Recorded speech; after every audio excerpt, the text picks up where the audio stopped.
Il faut que tu prophétises encore sur un grand nombre de peuples et de nations et de langues et de rois.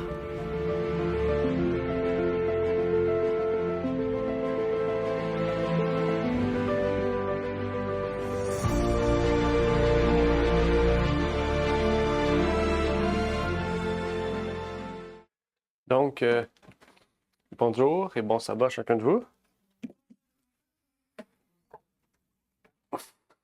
Donc, aujourd'hui, nous allons ensemble réviser la leçon de l'école sabbat qui portait le titre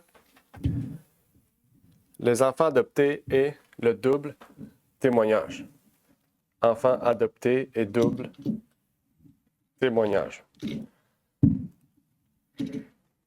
Nous allons donc revenir sur cette leçon et partager donc et comprendre quelle était l'adoption que nous avions en Christ et quel est le double témoignage à notre esprit de notre adoption. Avant de commencer, nous allons faire bien sûr une courte prière et par la suite, nous allons donc entrer dans la révision de l'école du sabbat. Donc, prions.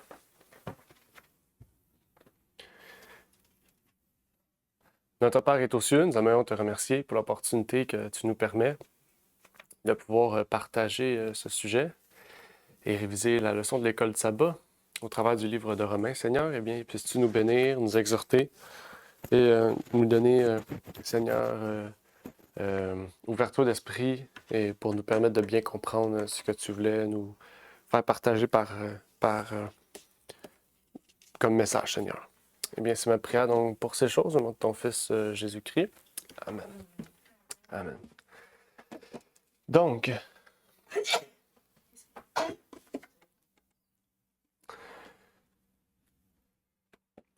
quel était le chapitre et les versets de notre révision?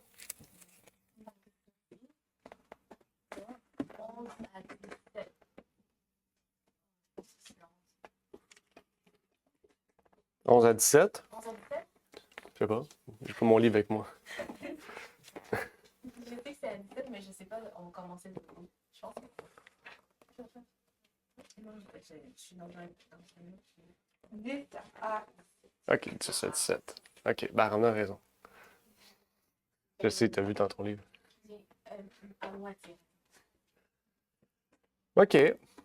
Donc, on va commencer. On va lire le verset 10 juste pour nous remettre un peu dans le contexte.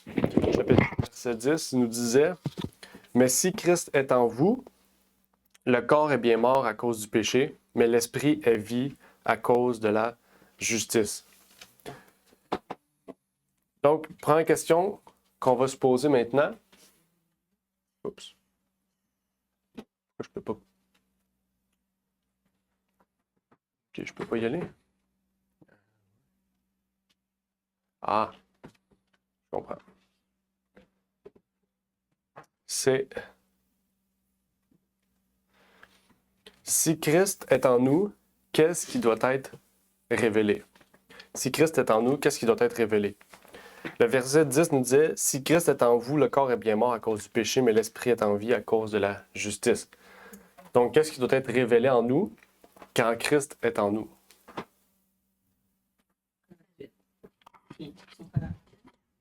Son caractère, OK. Est-ce qu'il y a une autre intervention?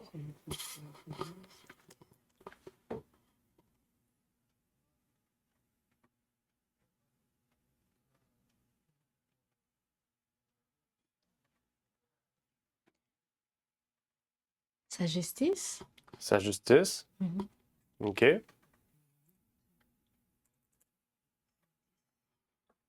qu'il y a d'autres choses?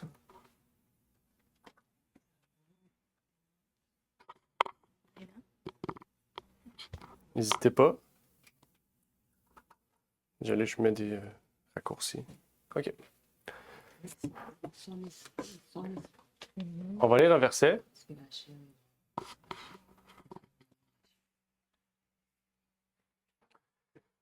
Colossiens 1, verset 27 nous dit « À qui Dieu a voulu faire connaître quelle est la richesse de la gloire de ce mystère, parmi les gentils, savoir qui est en vous l'espérance de la gloire. »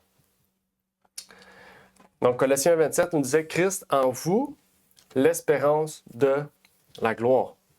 Donc, si Christ est en nous, eh bien, nous aurons l'espérance de la gloire. Qu'est-ce que cela veut dire? Eh bien, cela veut dire que nous aurons l'espérance d'être glorifiés en lui quand il reviendra sur cette terre. D'après aussi Corinthiens, si vous vous rappelez un Corinthien, j'oublie le chapitre, dernier chapitre de Corinthiens, je pense que c'est 15, ouais, 1 Corinthiens 15, verset 51. 57, Dans les derniers versets, 57. vers 53, c'est ça. Il dit que votre corps corruptible soit revêtu de l'incorruptibilité. Donc, c'est cette espérance-là, en fait, la gloire. OK? Comme vous avez dit aussi, c'est l'autre verset que vous avez cité davantage, 2 Pierre 1, verset 4, qui nous dit « Par lequel nous ont été données les très grandes et précieuses promesses, afin que par leurs moyens, vous soyez participants de la nature divine en fuyant la corruption qui règne dans le monde par la convoitise. » Donc ici, on parle ici de participants de la nature divine. C'est ça à quoi Dieu nous appelle. Et ce que Jésus-Christ nous a révélé et démontré sur cette terre. D'après le verset 10, si Christ est en nous, le corps est bien mort et l'esprit vit en nous. Et parce que l'esprit vit en nous, nous avons espérance de la gloire et nous sommes participants de la nature divine. OK? Donc, comment peut-on participer à la nature divine? Qu'est-ce que veut dire participant à la nature divine?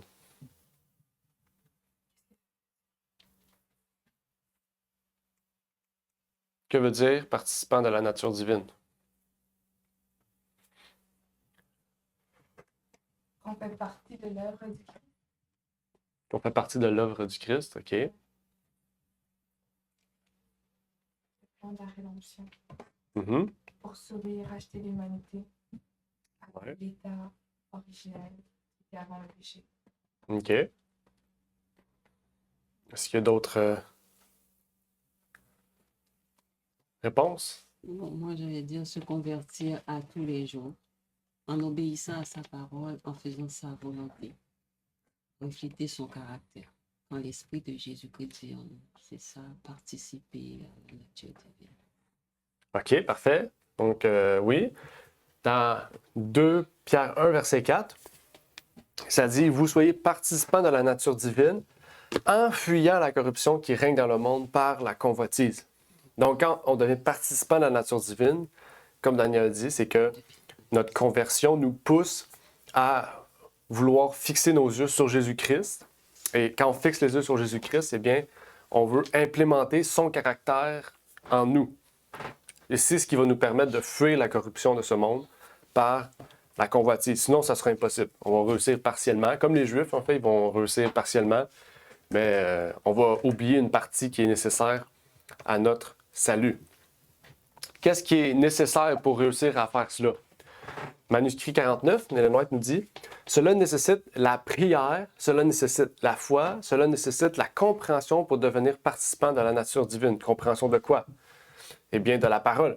Mais en obtenant cette expérience, nous ne bénéficions pas seuls, nous donnons à tous ceux qui nous entourent une preuve que tous peuvent participer à la nature divine, tous peuvent être vainqueurs. Parce que oui, participer à la nature divine nous permet d'être vainqueurs du péché, d'être vainqueurs sur le moi, sur les convoitises de la chair. Donc, on comprend que le pilier central de notre foi et le pilier central de notre salut, c'est l'Esprit de Dieu. OK? L'Esprit. Et ça, c'est intéressant. Sans l'Esprit, on ne peut pas réussir. Parce que sans l'Esprit, ben, on est sans Christ. Parce qu'on sait l'Esprit, c'est l'Esprit de Christ. C'est Christ qui vient en nous. Donc, l'Esprit est le pilier central de notre vie chrétienne. Ou du moins, devrait être notre pilier central de la vie chrétienne. Nous devons réellement prendre au sérieux cela et prier pour que son Esprit nous imprègne les principes célestes de la nature divine en nous. Que nous puissions prier, puisque nous sommes tous différents, que nous puissions prier chacun personnellement pour savoir quels sont nos besoins, quels sont nos problèmes, pour que eh bien, la nature divine du Christ puisse venir en nous et combler ces besoins qui nous manquent. Donc, c'est la première chose que le Christ nous permet de comprendre dans la leçon. Prochaine question. Comment pouvons-nous comprendre le lien important entre les différents aspects de notre vie et la vie spirituelle? Ici, avant de répondre à la question, on va faire un petit interlude. Verset 10, il nous parlait de Christ en nous, mais le verset 11, OK? Et même un peu plus loin, verset 12, verset 13, il parle de l'Esprit. C'est le verset 14. Car tous ceux qui sont conduits par l'Esprit sont fils de Dieu. Ça aussi, c'est quelque chose d'intéressant parce que, rappelez-vous, le titre de la leçon, c'est enfant adopté, exactement. Enfant adopté. OK? Donc, on comprend que nous sommes adoptés par Christ quand nous sommes sous l'Esprit, parce que le mot fils de Dieu, c'est enfant de Dieu. C'est le même mot. OK? Dans le grec, c'est un mot interchangeable. Donc, tous ceux qui sont conduits par l'Esprit sont enfants de Dieu ou fils de Dieu, sont adoptés. OK? Donc, ça aussi, c'est intéressant. Si on est chrétien, on devient pas automatiquement fils de Dieu. Quand on devient chrétien, on devient fils de Dieu parce que nous sommes sous l'Esprit. Puisque nous sommes sous l'Esprit, nous reconnaissons Dieu comme notre Père. OK?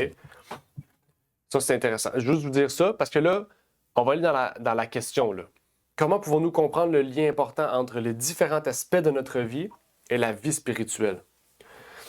En lien avec la leçon, ça dit que l'Esprit habite en nous. OK? On a tendance à voir que l'Esprit qui habite en nous va changer notre caractère, ou va former notre caractère à la ressemblance du Christ, parce que nous fixons nos yeux sur Jésus-Christ. Mais c'est quoi le lien entre la vie spirituelle, parce que l'Esprit, on sait que c'est spirituel, c'est quoi le lien entre la vie spirituelle et les aspects de notre vie? Ici, c'est juste pour approfondir plus l'œuvre de l'Esprit en nous. Est-ce que l'œuvre de l'Esprit s'arrête sur le caractère, l'implantation du caractère de Jésus-Christ dans notre vie, ou c'est beaucoup plus que ça? C'est ça en fait la question. Donc la question c'est, est-ce que la vie spirituelle et les aspects de notre vie sont liés ensemble? Ou est-ce que la vie spirituelle seulement, ça veut dire l'Esprit agit seulement sur notre vie spirituelle, ou les aspects de notre vie? Je ne veux pas trop donner d'indices parce que ça va vous donner la réponse. Mais c'est quoi le lien entre notre vie, genre, c'est la vie courante, là, quand vous vous levez le matin, et la vie spirituelle? C'est quoi le lien qui existe entre les deux? D'après la leçon qu'on a vue, puisque nous sommes enfants de Dieu, qu'est-ce qui va changer dans notre vie? On peut comprendre que les différents aspects de notre vie, c'est qu'est-ce qui fait partie comme de nous, comme notre mode de vie, ou comment on s'habille, les choix qu'on fait, que ce soit comme le choix de travail, le choix tu sais, c'est comme les différents aspects de notre vie, c'est vraiment comme, je pourrais dire, qu'est-ce qui fait partie de nous. Donc oui, il y a vraiment comme un lien important parce que aussitôt que on a comme une vie qui est en lien, en harmonie avec Dieu et Christ, eh bien, on change aussi les affaires que nous avions avant l'habitude de faire. Donc, on change. En fait, vu qu'on est on est une nouvelle créature, les choses anciennes sont passées et il y a des nouveaux aspects qui viennent. Donc oui, c'est sûr et certain qu'il y a une différence. En fait, il n'y a pas de différence entre nos différents aspects de notre vie et la vie spirituelle qu'on a à vivre. Mm-hmm. OK. Merci. Est-ce qu'il y a une autre intervention? Oui, Oui, Daniel. C'est ça, vraiment. Une fois qu'on est, on n'est pas né avec un caractère noble. Il faut ce caractère va se développer. Ce sont nos pensées, nos habitudes qui amènent tes actions, qui va former ton caractère. Le choix qu'on fait dans la vie, puis ce que tu as appris, ce que ton père et ta mère t'ont inculqué, l'éducation aussi. Alors oui, c'est important, mais tout ça, c'est selon la chair. Mais ça ne te conduit pas à Christ.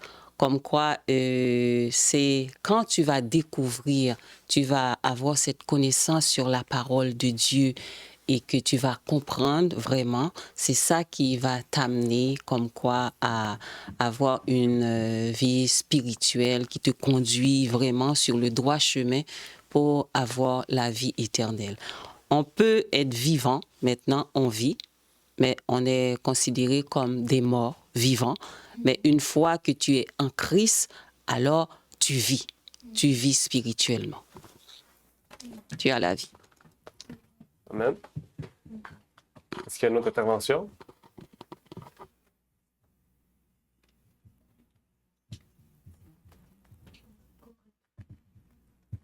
Non? OK. On va prendre un exemple dans la parole de Dieu qui est quand même assez flagrante. Quand on prend l'exemple de Jésus-Christ après son baptême, ce qu'on remarque, c'est que Satan n'a pas tenté Jésus avant son baptême. Ouais. OK? Pas parce que Jésus était dans le monde, c'est que Jésus ne s'était pas, consacré à sa mission. Donc Satan n'avait aucune utilité de le tenter. Il n'y avait aucune porte. De toute façon, il était sous l'entité de sa mère, on peut dire. Mais aussitôt que Jésus s'est consacré à sa mission par son baptême, il est, on pourrait dire, né de nouveau, dans un sens symbolique. La première chose que Satan a fait, c'est qu'il l'a tenté dans le désert. En fait, c'est même plus puissant que ça, c'est que l'Esprit a dit au Christ, va dans le désert. Okay, ça, c'est intéressant. Parce que Satan allait tenter Jésus-Christ à ce moment-là. Et quelle fut la première tentation de Jésus-Christ vis-à-vis de lui? Quelle fut sa première tentation à Jésus-Christ? Ah, la première tentation, c'était... Quelle fut la première tentation? Pour la nourriture. La nourriture. Ouais. OK? Là, je ne vous parle pas ici que c'est la nourriture en tant que telle. On pourrait faire un lien, oui, avec Adam et Ève qui ont été tentés dans le jardin par la nourriture. On pourrait parler de la tempérance. Mais c'est pas ici ça que je veux soulever. C'est surtout le fait que la première chose que Satan a fait sur Jésus-Christ, c'est qu'il a tenté Jésus-Christ sur un aspect physique, un aspect charnel, un aspect nécessaire de la vie, qui est la nourriture. OK? Jésus-Christ avait sûrement faim à ce moment-là. On ne dit pas qu'il avait soif parce qu'il serait mort, mais il avait faim. OK? Donc, il avait jeûné, puis il buvait juste de l'eau, puis il traversait un désert. OK? Et la première chose que Satan a fait, c'est de le tenter sur un aspect physique. Ici, c'est intéressant parce qu'on voit que, ici, c'est ça que je veux vous montrer, c'est qu'on voit que l'aspect spirituel et la vie physique sont étroitement liés pour réussir notre vie terrestre. Je ne sais pas si vous comprenez.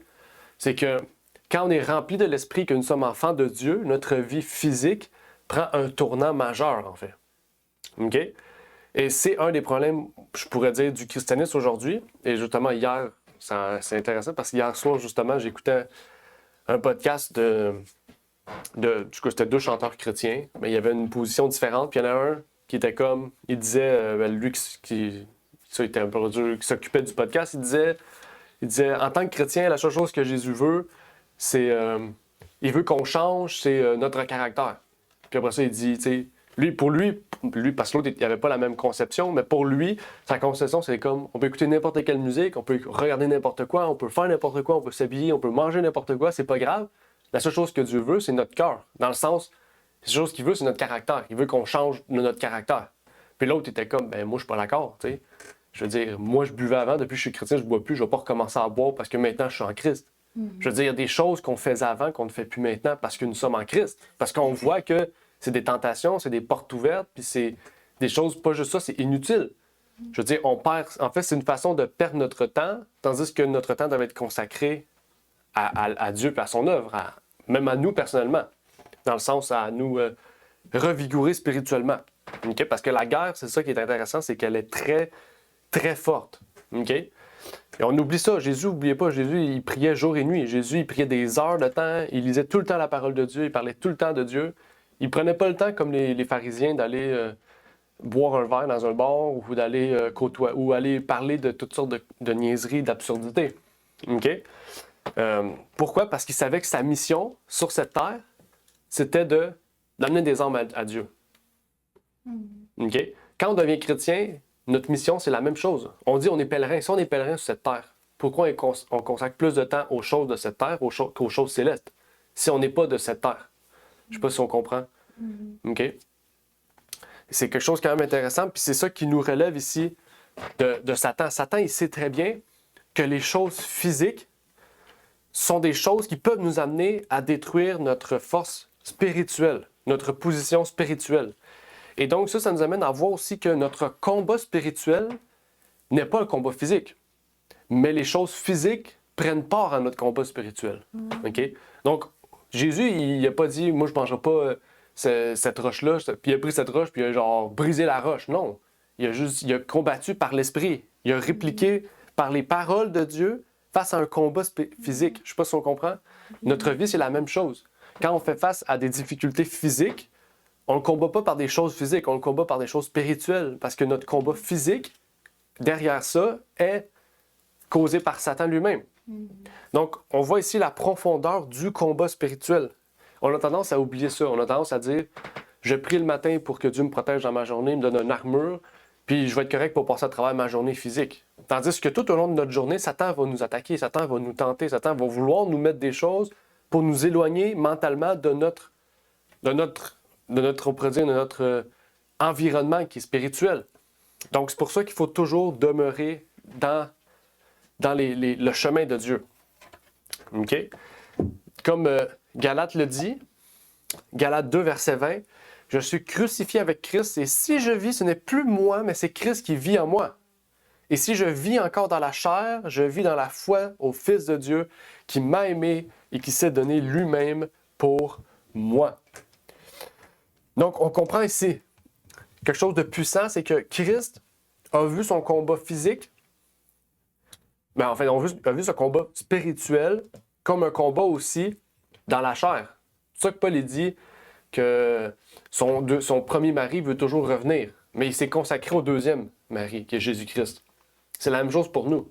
Okay? On ne combat pas la chair et le sang. Okay? Mais Satan va nous amener des combats dans la chair et le sang, qu'on va combattre spirituellement parce qu'on n'aura pas la victoire. Parce que le combat est plus fort et plus profond que simplement la chair et le sang. On a tendance à oublier ça. Okay? Je m'inclus aussi parce que ça nous arrive aussi, je pense, des fois, de juste dire « Ah, je vais arrêter de faire ça », puis juste mettre de côté, puis le lendemain, ben, tu vas le recommencer. Tandis que si tu prenais les armes de ton Père, Dieu, eh bien, tu aurais déjà la victoire. Parce que tu aurais déjà gagné. Dieu est beaucoup plus fort que qu'est-ce que nous, on veut s'attendre à la force qu'on a, mais on n'a pas de force, on n'a rien en nous. Dans le verset 11 de Romains 8, il dit « Mais si l'Esprit de celui qui a ressuscité Jésus des morts habite en vous, celui qui a ressuscité Christ d'entre les morts rendra aussi la vie à vos corps mortels par son Esprit qui habite en vous. » Ici, il parle de la vie. Il rendra aussi la vie à vos corps mortels. Maintenant, la question que je me suis posée personnellement, et que j'aimerais vous poser, c'est de quelle vie il parle ici? Il dit la vie à vos corps mortels. Mais on a déjà la vie. On est vivant, on est là. Pourquoi il parle d'une vie à nos corps mortels si on est déjà vivant? De quelle vie ici il est question? De quelle vie le verset 11 nous parle? Parce qu'il dit ici, Christ habite en vous, il rendra la vie à vos corps mortels. Mais si Christ habite en nous, c'est parce qu'on est déjà vivant. Donc pourquoi il nous donnerait la vie à quelque chose qui est déjà vivant? C'est une question qui semble compliquée, mais c'est très simple. Donc la réponse va être très simple. Vous allez voir, c'est pas très compliqué.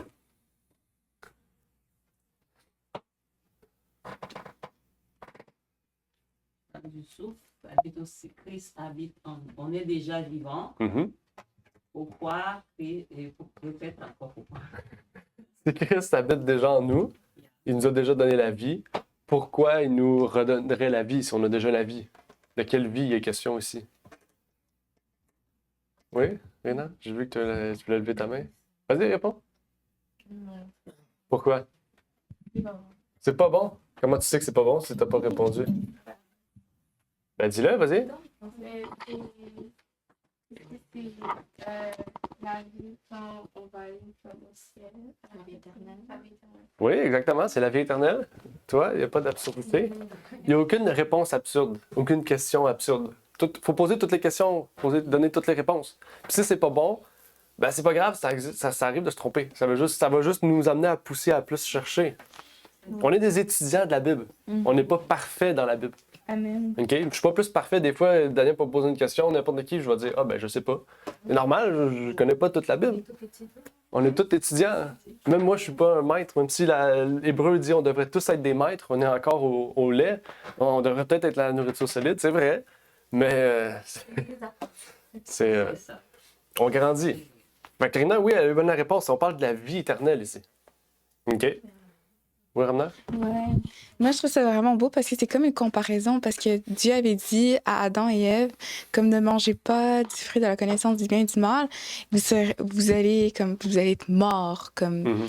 Puis là, maintenant, comme Paul il dit que comme on aura la vie, mais comme tu sais, par exemple, quand Adam et Ève, ils ont mangé, ils sont pas morts comme sur le coup, mais la mort est rentrée dans leur vie, dans comme une vie de péché. Les arbres étaient remplis d'épines, les fleurs étaient remplies d'épines, la méchanceté est rentrée dans le monde.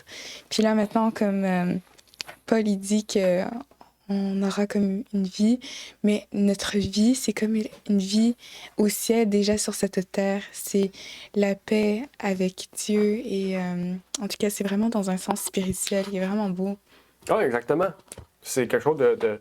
Ça nous montre quelque chose d'intéressant, c'est que quand on a la vie éternelle, on se concentre plus sur les choses de la terre, les choses du passé et du présent, les problèmes actuels, mais on se concentre sur les choses à venir, les choses célestes. C'est ça, comme on n'a plus peur de la mort, on n'a plus peur, OK, de... Non, parce qu'on sait que la mort, c'est juste un passage Exactement. vers l'attente. C'est ça. Ah, parce qu'on sait qu'on a la vie. Exact.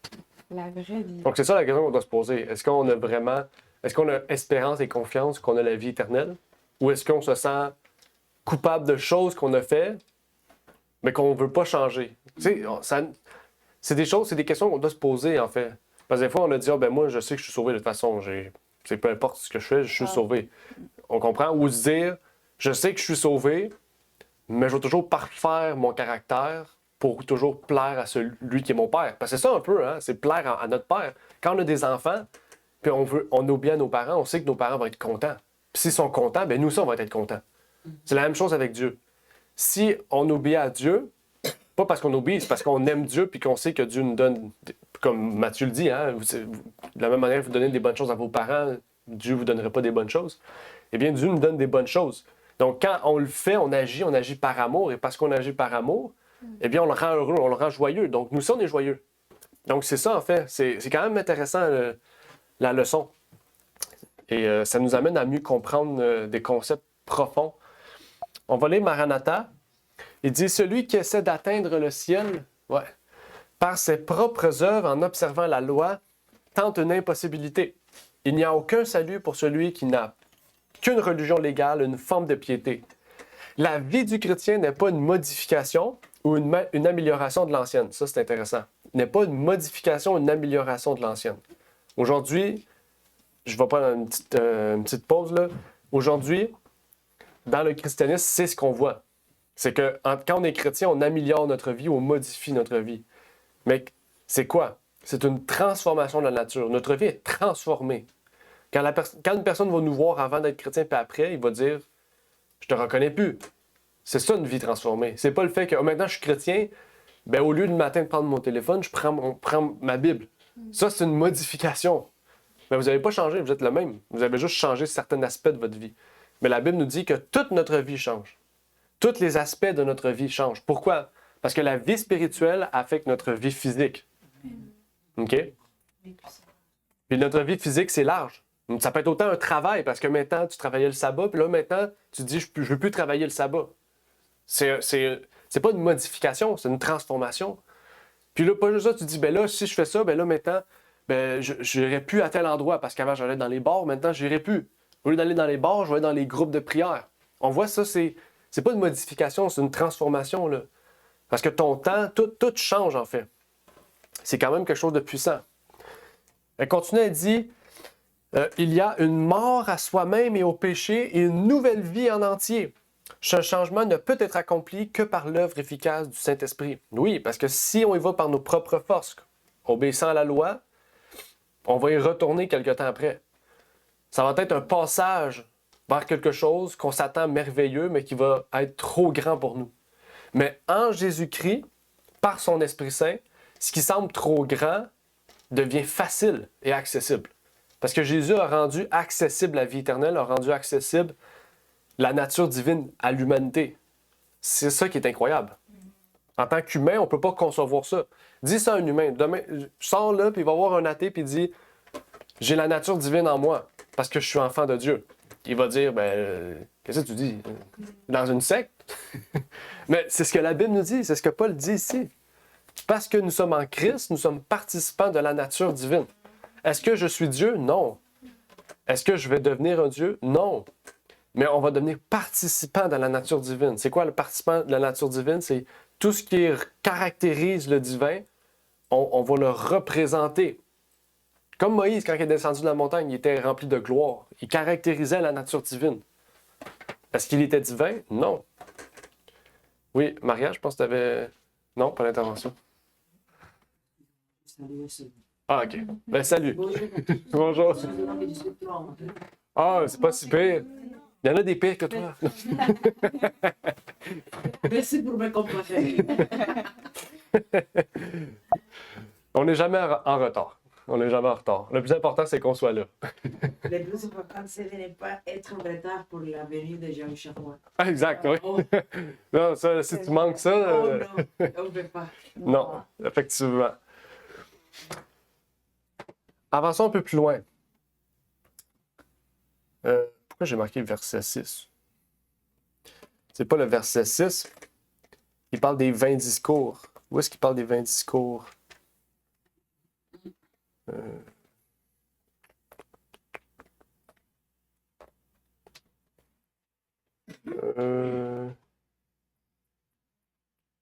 Je l'ai pas. Je sais pas pourquoi j'ai marqué le verset 6. C'est pas le verset 6. Mais j'ai marqué qu'on parlait des 20 discours. Je pense que dans la leçon, on parlait peut-être des 20 discours. Peut-être c'est Galates. Ça se peut que ça soit Galates 2, verset 6? Allez voir dans la note. Peut-être la note. J'ai oublié de marquer le contexte. Non, c'est pas 2, verset 6. Est-ce qu'il y a un passage de Galates dans la leçon? Dans la liste, La note. dans- Note 1 ou... Donne-moi la leçon maintenant. Je vais chercher moi-même. Galates 5, versets 19 à 21. OK, Galates 5. Ça, c'est la leçon, enfant Ouais. adopté? Ouais. Galates 5, versets 19 à 21. 19 à 21? Ouais. C'est ce qu'on a eu la semaine passée, c'est impossible. Oui. Donne-moi la leçon. Ramena, donne-moi la leçon, s'il te plaît. Si vous avez ici, c'est parce qu'il y a une raison. Voyons. Ouais. On doit avoir la patience. Ouais. Galates 2, verset 20. Il m'a dit qu'il y avait un passage. Galates 2, 20.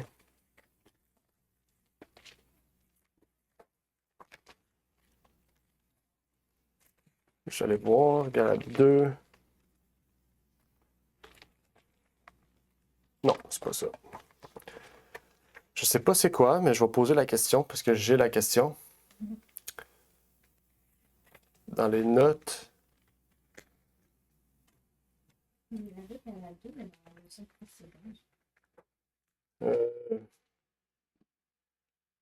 Anyway.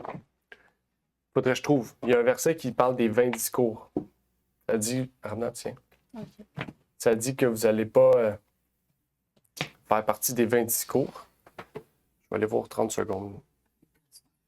Un passage de la parole de Dieu. 20 discours, Bible. Je vais en prendre 30 secondes.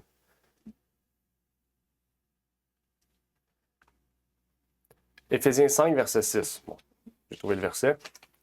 Désolé. Vous avez dit Éphésiens? Éphésiens 5, verset 6. C'est le verset de la leçon, il l'avait dans la leçon. Éphésiens 5, verset 6, qui dit que personne ne vous séduise par de vains discours, car c'est à cause de ces choses que la colère de Dieu vient sur les enfants de la désobéissance. Bon, là, on va pouvoir aller plus loin. Il nous parle ici des vains discours. Que personne ne vous séduise par de vains discours.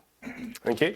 Donc, ici, Dieu, par l'entremise de l'apôtre Paul, veut nous amener à prendre des précautions. Quelles sont les précautions qu'on doit prendre face aux vains discours et aux discours profanes? Dans Éphésiens 5, verset 6. On ne nous séduit pas.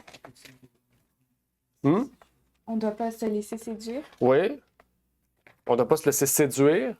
De ne pas prendre ce qu'il dit, comment est-ce qu'il dit, la prospérité. Il parle beaucoup, Joël. Mhm. Joël aux États-Unis avec des mille, je ne sais pas quoi, il parle beaucoup de la prospérité, mais il ne parle pas de la salvation. OK, Joel Osteen. Oui, oui, c'est ça. Merci. OK. Ouais, lui, c'est phénomène. Joel Osteen, c'est lui qui a l'église où ce qu'ils font la musique. Avant, là, pendant un temps, c'était la musique. Comment ça s'appelle ceux qui ont fait Praise, puis les musiques évangéliques. C'est l'une des plus grosses églises aux États-Unis. Mais dernièrement, je pense qu'il a décliné beaucoup. Les gens ont perdu confiance en lui. Oui, effectivement. Parce qu'il y avait un autre monsieur qui fait The Chosen. Ah, Jonathan Roumie. Et Jonathan, Ouais. oui, et Jonathan, il est allé, je pense, que parler avec lui, et les gens se sont rendus compte que Jonathan avait raison et pas Olston. Olsen, ouais. Il y a quelque chose de bizarre. Oui, c'est possible. Parce que Jonathan, Roumie, c'est un catholique, puis Osteen, c'est un évangélique, là. Mais oui, effectivement. Mais c'est un autre sujet, Oui, excusez-moi. c'est quelque chose. Parce que les deux sont pas. En tout cas, les deux sont pas. C'est pas des vrais. Des personnes ferventes. Tu sais, Jonathan Roumie, c'est un franc-maçon. Il l'a dit indirectement à la télé qu'il était 33e degré de la franc-maçonnerie, puis il y avait une bague. Puis Osteen, lui, il prêche le message de la prospérité. Donc, c'est pas. C'est pas des gens. Mais quand même, la vérité a sorti. Oui, s'il a pu amener une petite chose de vérité à ce monsieur-là, puis il a pu peut-être changer certaines choses, c'est gloire à Dieu. On dit tout le temps qu'un petit message de vérité peut amener de grands changements, donc on ne sait jamais. Donc, Parce que Olsten a perdu beaucoup de fidèles à lui et aussi de l'argent. ben oui, c'est sûr. Ouf, beaucoup d'argent. S'il perd des fidèles, il perd de l'argent. Effectivement.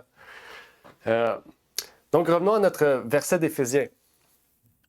Il nous parlait de précautions qu'on doit prendre face aux vains discours. En fait, les vains discours, ce qui est dur à voir, c'est que les vains discours sont souvent ceux qui sont le plus, séduisants, captivants.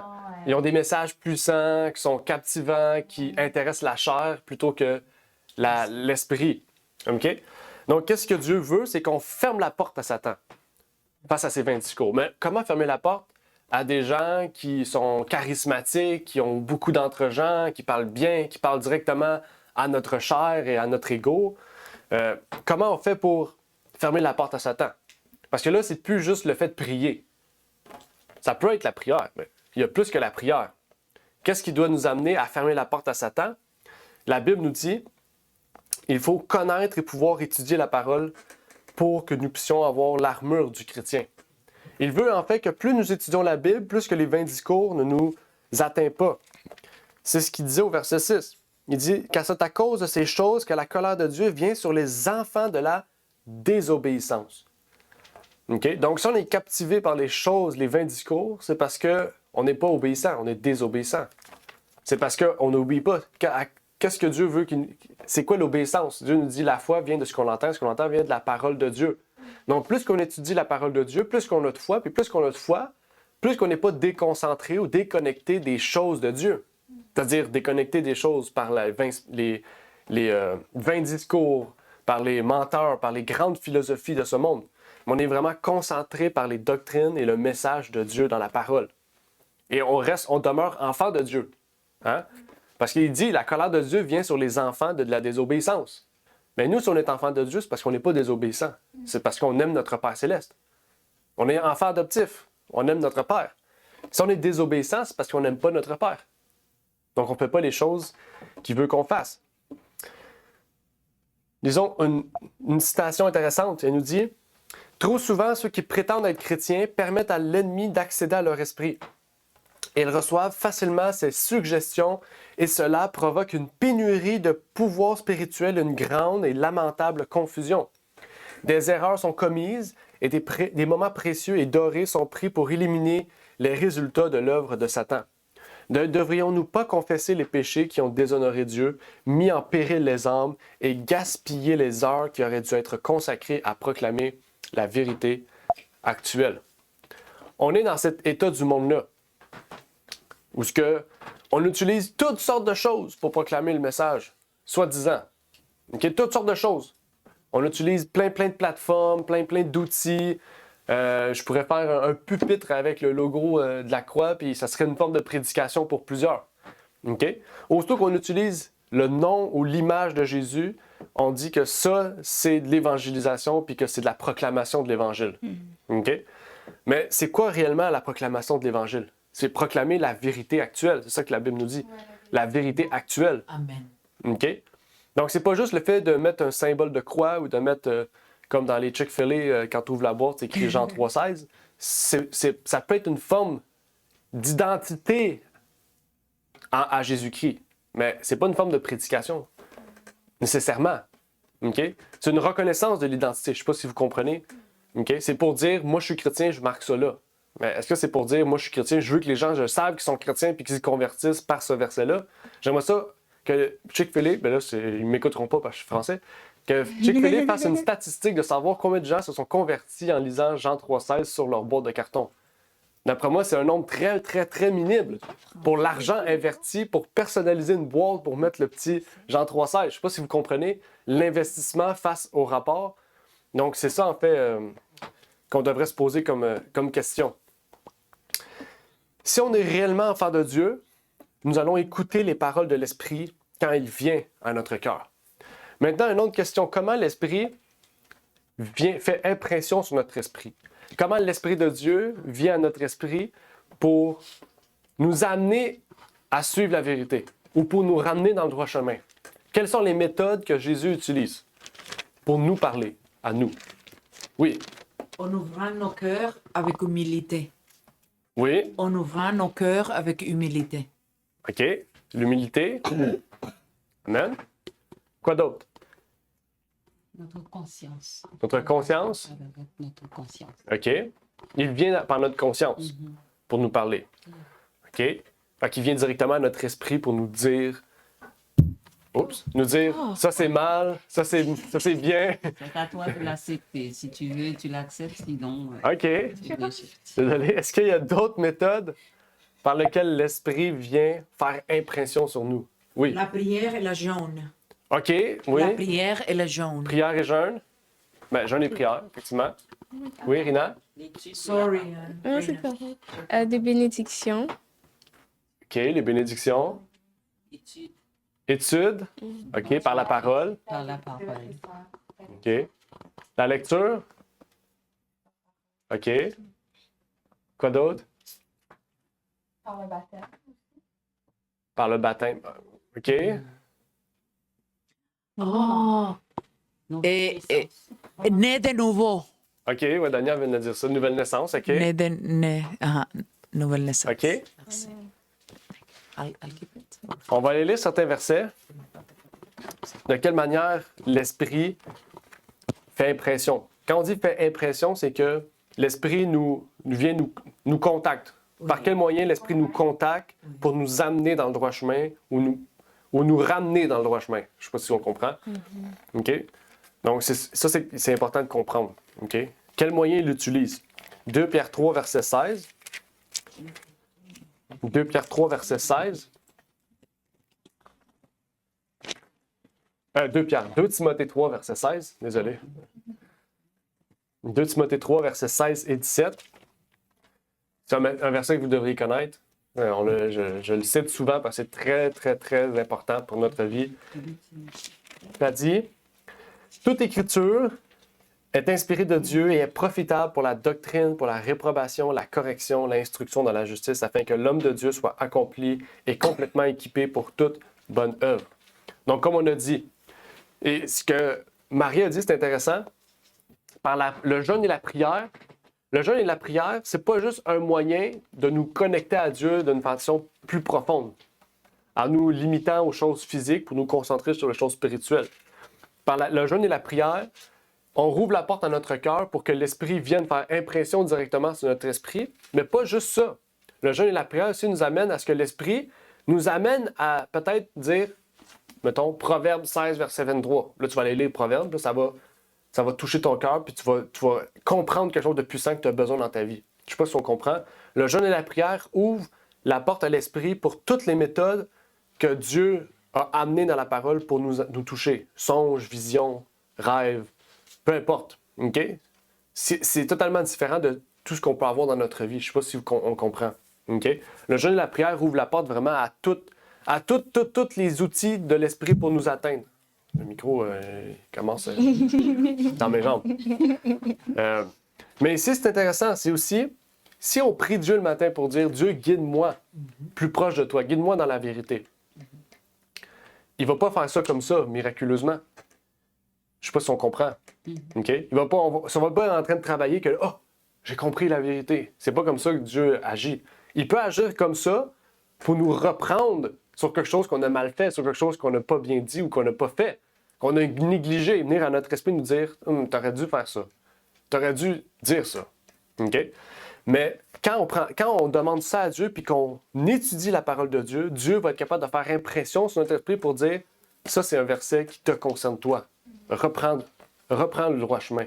Reviens dans la vérité. » Donc, si on prend le temps d'étudier la parole de Dieu, mais on prend le temps de connaître la parole de Dieu, on prend le temps de grandir notre foi pour lui, de grandir notre connaissance pour lui, pour que notre vie soit encore plus proche de lui.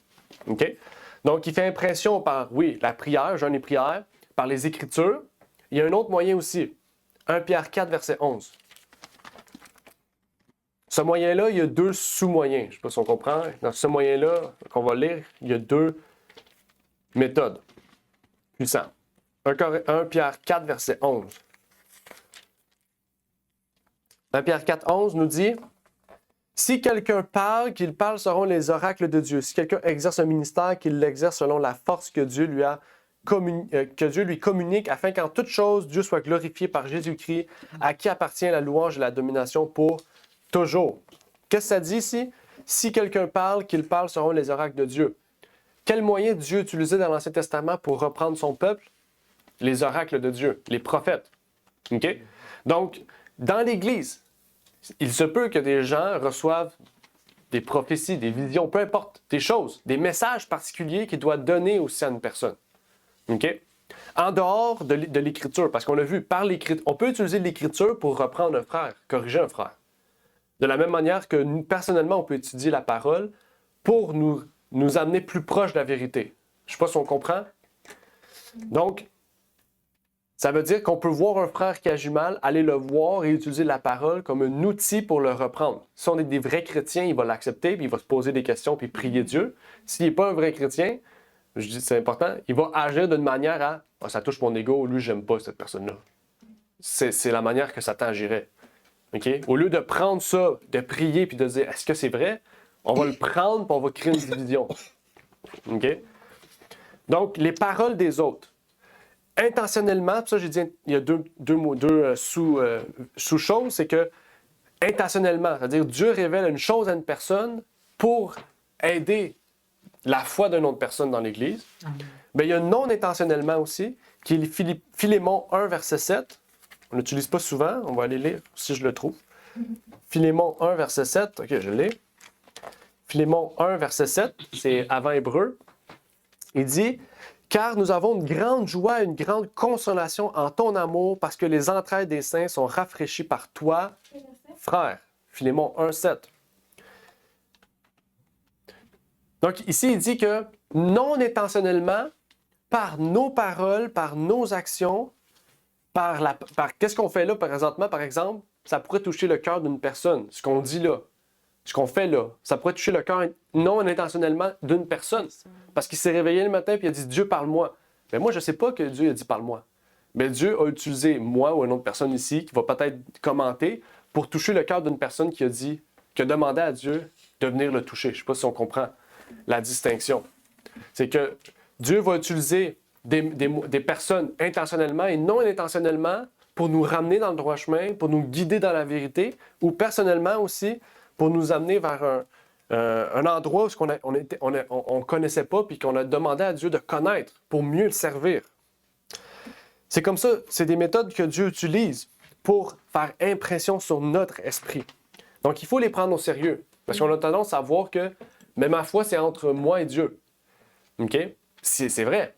Mais Dieu utilise d'autres personnes aussi pour renforcer notre foi, pour nous ramener dans le droit chemin. OK? Mais si tu restes dans l'idée que ta foi, c'est entre toi et Dieu, mais tu fermes la porte à tes frères et à tes sœurs qui peuvent t'aider dans ton cheminement. Tu fermes la porte aussi aux anciens, aux diacres, aux pasteurs, aux diaconesses, peu importe les méthodes que Dieu a mises en place pour nous aider à grandir. OK? C'est important de bien comprendre cela. Imaginez-vous combien de moyens il utilise pour nous ramener dans son chemin. Incroyable, hein? Oui, incroyable, effectivement. Wow! C'est comme une pieuvre. Oui, Tout est exact. façon pour nous ramener au centre de la pieuvre. Vous comprenez? Oui, exactement. Très bonne image. On va terminer par une question, parce que le temps avance, on a dépassé un peu le temps. Comment pouvons-nous alors avoir peur et être chrétien? Parce que la parole de Dieu, dans Romains, on disait, quand tu es enfant de Dieu, tu n'as plus de crainte. Exact. Donc comment, en tant que chrétien, on peut avoir peur? Dans quel sens, sinon, on aurait peur? Ou sinon, est-ce que nos peurs changent peut-être en tant que chrétien? Oui. C'est peut-être ça, en fait. Est-ce qu'en tant que chrétien, on n'a plus peur? Ou est-ce qu'en tant que chrétien, on a peur, mais les peurs changent parce qu'on a confiance en Dieu. Donc, c'est plus le même genre de peur. Qu'est-ce que la Bible dit ou qu'est-ce que vous diriez? Est-ce qu'on n'a plus peur du tout? C'est fini, les peurs. On n'a plus peur. Genre, on n'a plus peur des araignées, on n'a plus peur des scorpions. Oh, amen. C'est fini. C'est sûr. Parce que Paul s'est fait mordre par un serpent, mais il était comme, ah. Il Ouais. était pas comme, ah, je vais mourir. Non, il est pas mort. C'est quoi? Qu'est-ce que ça veut dire? OK? Parce que je vous dis ça parce qu'on peut tomber dans des extrêmes ou dans d'autres extrêmes. Tu sais, dans un extrême où non, on peut pas avoir peur si tu as peur, tu manques de foi. Tu as peur des scorpions, des araignées, tu manques de foi. On comprend? On peut tomber dans un extrême. C'est quoi la balance de Dieu dans la parole? Ramna? Dis-moi si je tombe dans un extrême, mais comme c'est vrai que dans la parole de Dieu, ça dit que vous aurez le pouvoir de marcher sur le scorpion et sur la spique. Ouais. On a en fait on peut atteindre ça. On peut demander à Dieu et on peut atteindre je pourrais dire cet état de confiance en Dieu qui est comme vraiment comme par exemple, si je prends l'exemple de Paul, comme tu as pris, lui, il était comme dans une île, puis il y a un serpent venimeux qui est venu pour le piquer, puis il avait comme aucune crainte. Donc, je pense que oui, on peut avoir aucune crainte quand, bien entendu, on a vraiment comme, je pourrais dire, le fondement comme solide en Christ. Je pense que des fois, la peur nous vient parce qu'on a tendance à oublier vraiment comme qu'est-ce que Dieu a fait dans la vie des autres et des prophètes. Comme on oublie ces témoignages-là qui sont aussi pour nous. Tu sais, parce que dans Jésus-Christ, il avait dit à ses disciples, si vous aviez comme la foi comme un grain de sénévé, la petite foi, vous pourriez déplacer les montagnes. Donc, je pense que des fois, on oublie ça. On oublie. Mm-hmm. OK. Une autre intervention? Une dernière intervention avant d'aller lire? Il y a Maria ou Dania? Non, vas-y. Vas-y. Vous pouvez y aller les deux, sinon pas beaucoup. Merci.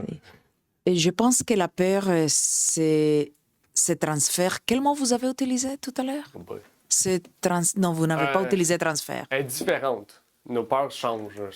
Oui, C'est pas comme- la peur change parce qu'on devient aussi des bons guerriers et soldats de Yahushua dans une façon que avant on n'osait pas à le faire, mais avec Yahushua, si on reçoit la confirmation qu'on doit le faire par l'Esprit Saint, on ose de faire quelque chose qu'avant peut-être on n'avait pas le caractère de Yahushua. Je pense que cette peur-là se transfère au caractère de Yahushua et on devient plus meek, je ne sais pas plus, humble, mais aussi sage, et aussi on ose. Ok, Je ne sais ok, pas ouais. quel mot. Ouais, je comprends. On fonce, on est plus courageux, Audacieux. Oui, audacieux. OK. oui.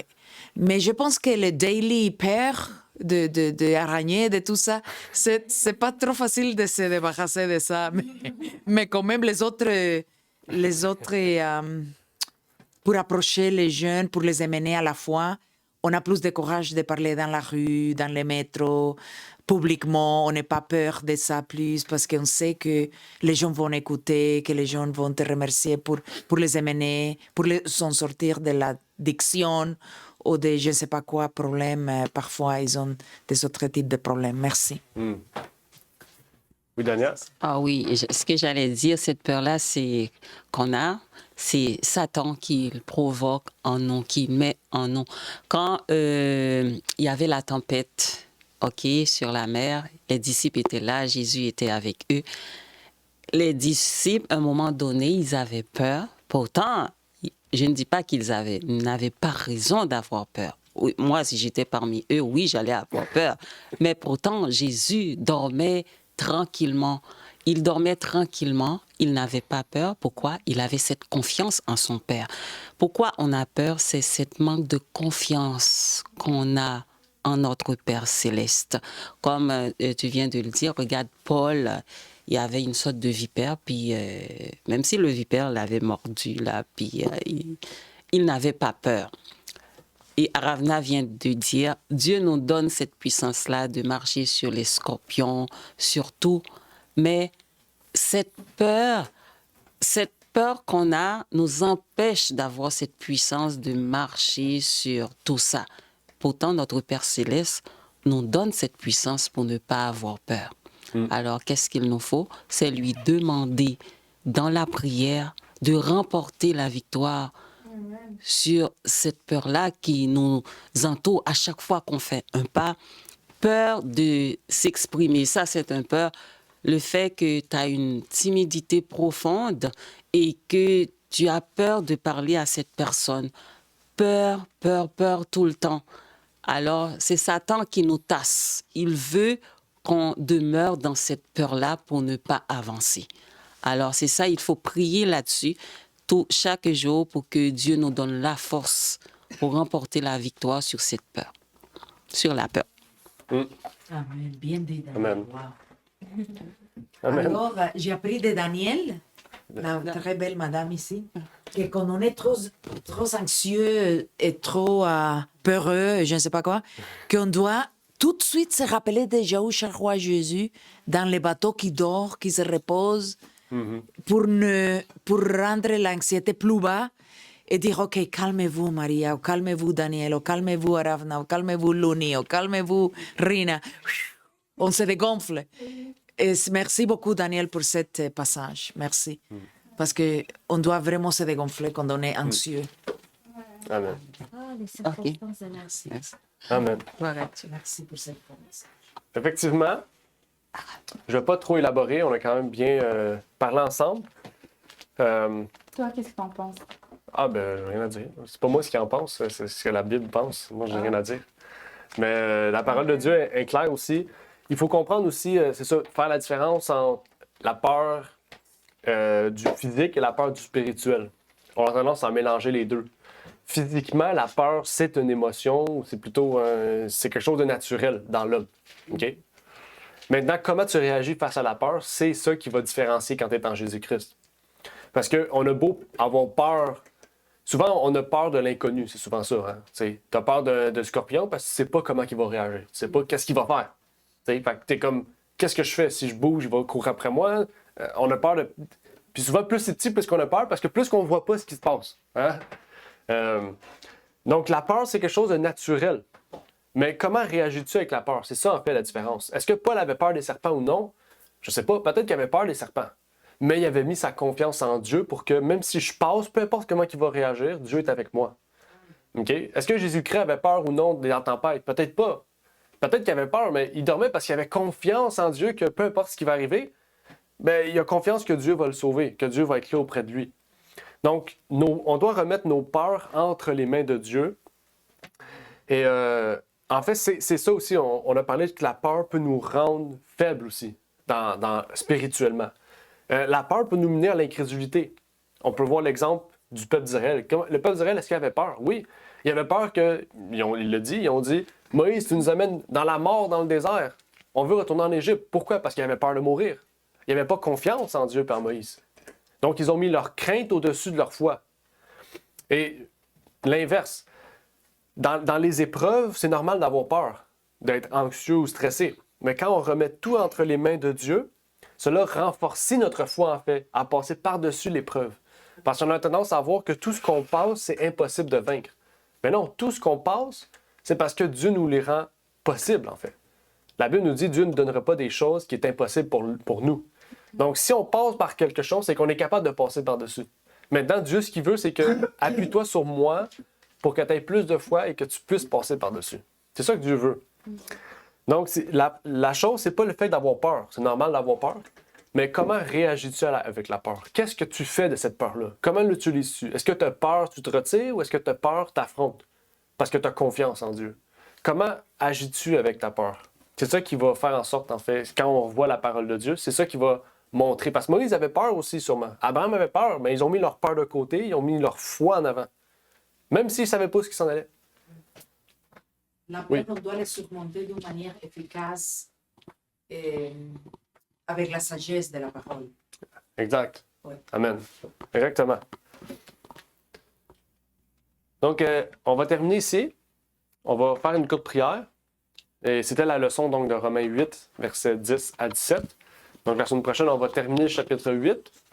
Et on va terminer par une courte prière. Prions. Notre Père est aux cieux, merci Seigneur pour l'opportunité que tu nous permets d'avoir pu partager cette leçon de l'école de sabbat. Que tu puisses bénir tous ceux et celles, Seigneur, qui sont ici présents. Ceux peut-être qui n'ont pas pu venir ou qui aimeraient venir, eh bien, permets-leur de pouvoir venir, Seigneur, ici à ton culte, adorer en esprit, en vérité, en personne, pour fraterniser et partager avec les frères et sœurs, Seigneur, et que tu puisses nous bénir tout au long de ce sabbat, et particulièrement avec la leçon que nous avons étudiée aujourd'hui, les sujets que nous avons pu partager. Eh bien, puisses-tu nous guider, nous protéger et continuer à œuvrer par ton esprit en nous, Seigneur. C'est ma prière donc pour ces choses au nom de ton Fils Jésus-Christ. Amen. Merci d'avoir écouté cette vidéo. Si vous désirez rejoindre l'œuvre au Québec, veuillez nous contacter par email à asjh1889 de Terrebonne à commercial@gmail.com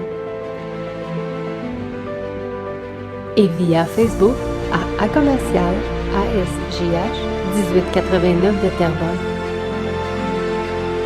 Merci à vous et que Dieu vous bénisse.